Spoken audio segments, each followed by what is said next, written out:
permisi Bu. Waalaikumsalam, silakan.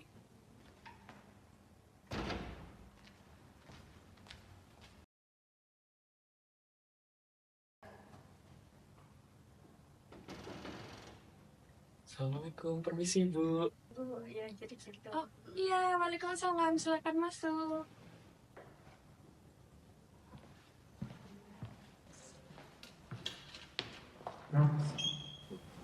Selamat pagi, Ryan dan Zero. Selamat pagi Bu. Selamat pagi Bu.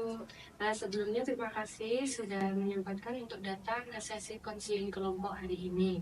Perkenalkan, sebelumnya saya Diana Nurati Parohim, bisa dipanggil Diana. Di sini saya memperkenalkan diri sebagai konselor yang memfasilitasi sesi konseling pada hari ini. Sebelumnya, bagaimana kabarnya Zahro sama Rayhan? Alhamdulillah sih Bu, baik. Tapi ya sebenarnya ada sedikit masalah juga. Saya juga alhamdulillah baik Bu, ya begitulah. Baik, sebelumnya saya akan menjelaskan bahwa konseling hari ini akan menggunakan pendekatan RBT atau Rational Emotive Behavior Therapy. Nah, di sini konseling ini akan menggunakan pendekatan di mana kita akan saling memahami perasaan, perilaku, dan sikap dari masing-masing. Sebelumnya, apakah sudah pernah mendengar tentang RBT ini? Belum sih Bu, Saya juga belum tahu Bu. baru kali ini. Tak apa-apa, nanti akan saya jelaskan sambil lalu menjalani konseling ya. Yang penting konseling pada hari ini akan dijalankan dengan rasa yang nyaman, terbuka, dan saling menghormati. Sebelum kita mulai, apakah ada pertanyaan? Kalau dari saya enggak ada sih Bu. Saya juga belum ada Bu. Oke, baik, kita lanjutkan ke sesi selanjutnya ya. Baik, sekarang saya ingin tahu apa masalah yang saat ini kalian alami. Baik, mungkin dimulai dari Rayhan. Boleh diceritakan apa yang saat ini Rayhan alami dan rasakan? Ya, terima kasih Bu atas waktunya. Jadi tujuan saya untuk konseling hari ini itu karena saya sebenarnya sedang ada masalah Bu, yang dimana masalah ini terjadi di keluarga saya. Saya punya kakak, dan kakak saya itu sekarang sudah kuliah sih Bu, gitu. Dan yang terjadi sebenarnya adalah orang tua saya itu selalu membanding-bandingkan saya dengan kakak saya Bu. Padahal ya kalau dilihat memang kakak saya itu lebih pintar daripada saya. Cuma ya saya juga sudah berusaha semaksimal mungkin agar bisa membahagiakan orang tua dengan nilai-nilai saya yang tinggi. Tapi sampai sekarang pun orang tua saya masih membandingkan Bu. Jujur saya merasa kayak sedih, kecewa gitu. Saya sudah melakukan banyak hal buat bisa membanggakan dan membahagiakan orang tua, tapi faktanya ya sampai sekarang masih dibandingkan. Jadinya ya saya merasa sakit hati sih Bu dengan hal itu gitu.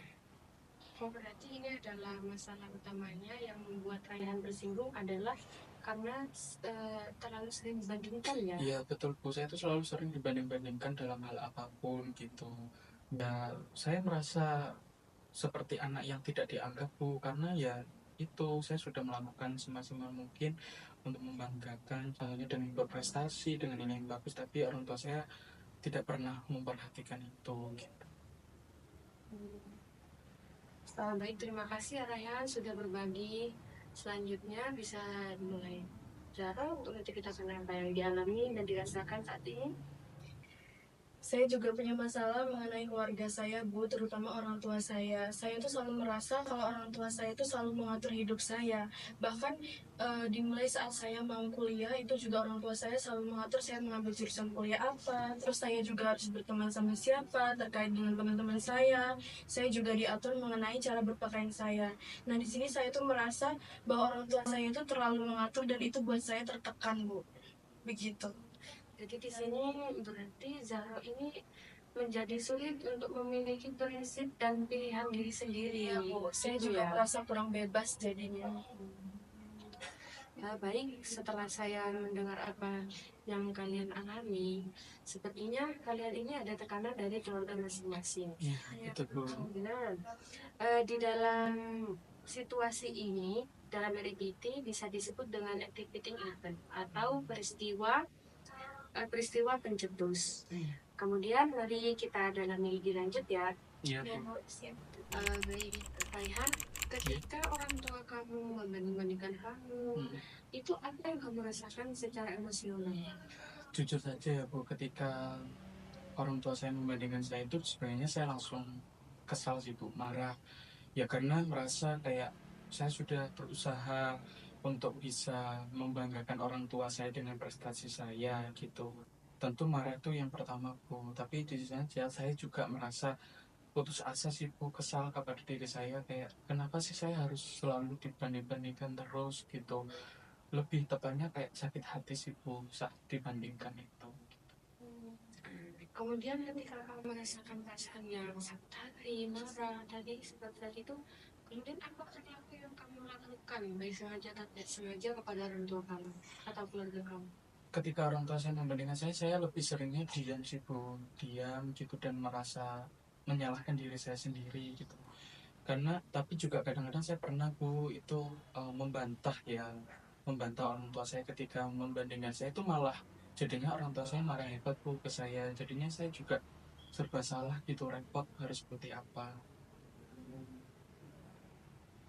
Baik, kemudian Zara, perasaan kamu gimana secara emosional ketika orang tua kamu, ketika kamu punya pilihan, tapi ternyata didahului oleh amarah dan perintah dari orang tua kamu yang bersifat memaksa? Jujur kalau saya sendiri tuh saya merasa pada saat itu saya merasa frustasi Bu. Saya juga marah kenapa orang tua saya itu seperti itu. Padahal kan saya juga punya pilihan sendiri. Dan terkadang saya juga merasa hopeless Bu. Nah saya tuh merasa hidup saya itu seperti bukan milik saya sendiri. Karena terlalu banyak perintah dan juga aturan dari orang tua saya. Kemudian setelah kamu merasakan emosi yang seperti itu, bagaimana perilaku dan interaksi kamu kepada orang tua kamu?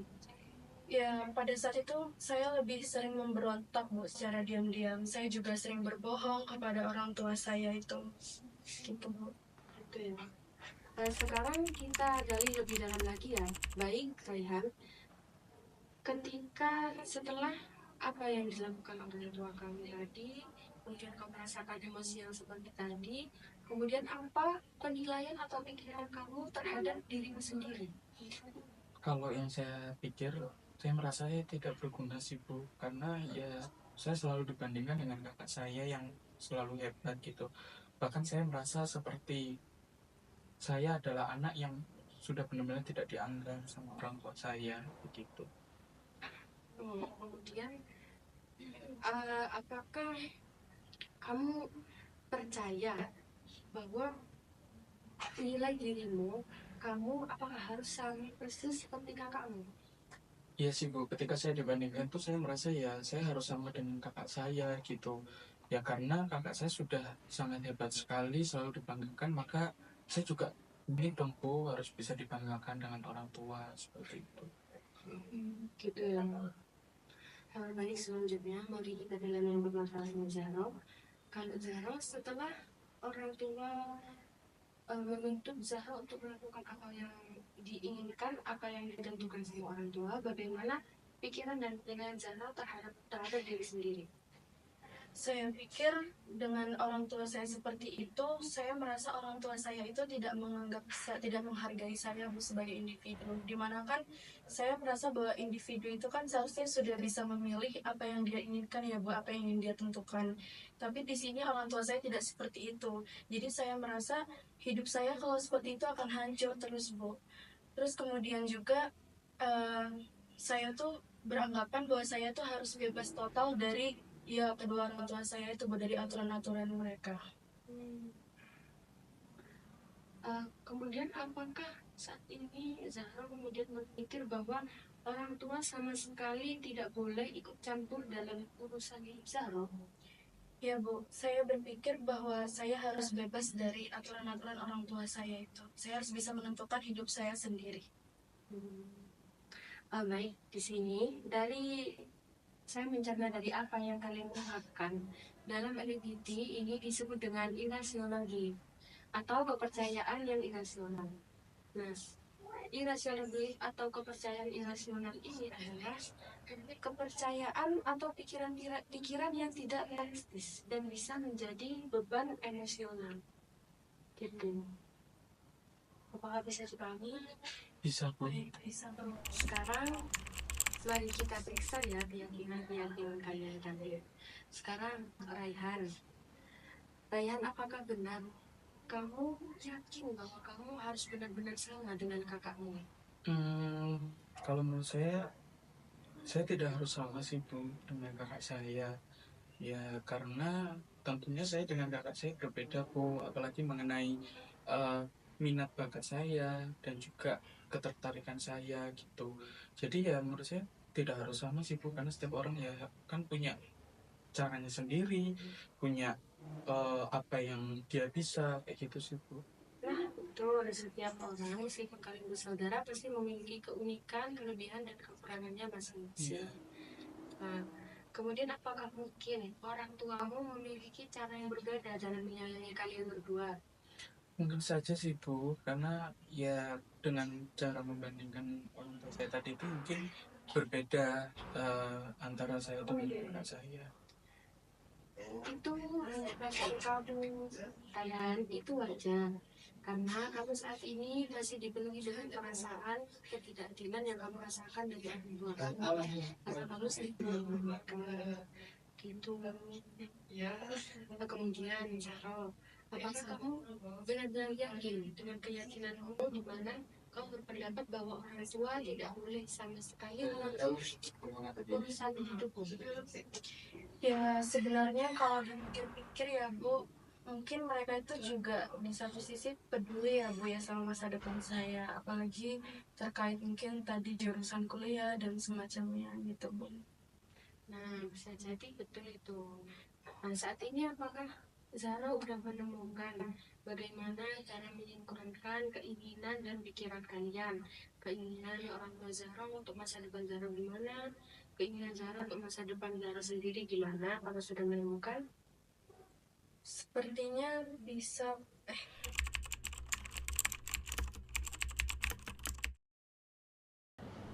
Baik, selamat siang Raihan, Zahra. Bagaimana kabarnya hari ini?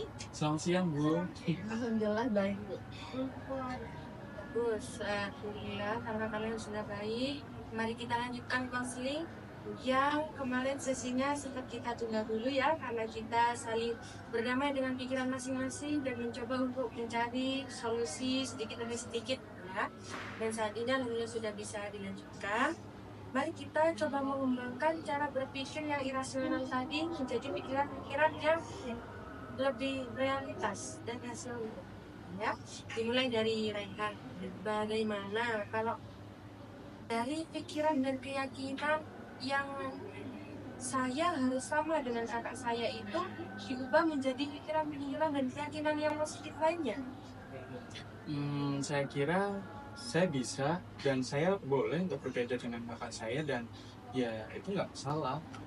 Nah, bagus Raihan. Atau bisa juga gak apa-apa, saya berbeda sama kakak saya memiliki kelebihan yang berbeda dengan kakak saya dan ini dijadikan saya berharga.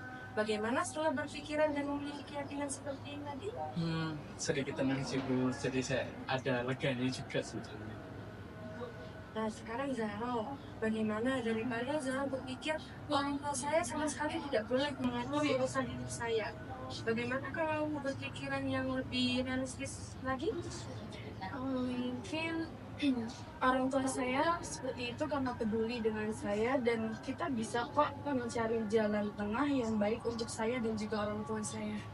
Ya, selain Zahra, atau saya bisa menghargai orang lain atau orang tua saya yang menginginkan masa depan saya lebih baik, dan saya bisa menyelaraskan keinginan saya dan orang tua saya.